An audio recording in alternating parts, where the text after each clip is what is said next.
चोर येथील आदिशक्ती आई भवानी अंबादेवी श्री क्षेत्र असून आज रोजी तीर्थक्षेत्र म्हणून क दर्जामध्ये नोंद झालेली आहे. अतिशय पुरातन असे मंदिर असलेले साधारणतः 1987 पासून मंदिराचा जीर्णोद्धार सुरू असून आजपर्यंत लोकवर्गणीद्वारा भाविक भक्तांच्या ग्रामस्थांच्या सहकार्याने मंदिराचा जीर्णोद्धार होत आहे. त्यामध्ये सार्वजनिक आर्थिक सहकार्य व तीर्थक्षेत्रामधून काही निधी प्राप्त होऊन काम संपन्न होत आहे. माऊली गाव साधारणतः 3,500 लोकसंख्येने असून नांदगाव खंडेश्वर तालुक्यामध्ये अमरावती यवतमाळ मार्गावर असून आई भवानीच्या नावे ह्या अगोदर येथे दर मंगळवारला यात्रा भरायची, परंतु हळूहळू त्यांचे रूपांतर बाजारामध्ये झाले. ही देवी स्वयंभू असून गावकऱ्यांची भाविक भक्तांची यावर निस्सीम श्रद्धा आहे. ह्या 5 मूर्ती असून त्यामध्ये अमरावतीची अंबादेवी, माहूरची रेणुका माता, वणीची सप्तशृंगी देवी, कोल्हापूरची महालक्ष्मी आहे, अशी लोकांची भावना आहे.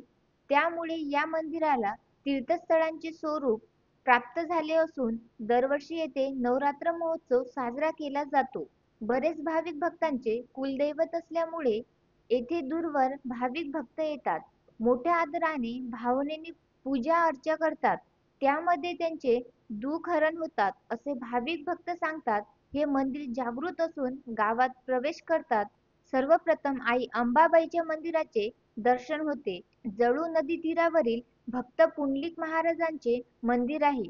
थोडे समोर गेल्यानंतर शंभू महादेवाचे मंदिर आहे.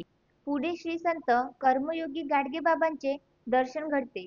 या ठिकाणी 1956 साली संत गाडगे महाराज स्वर्गीय अंबादासजी चोरे यांच्या शेतामध्ये आले होते.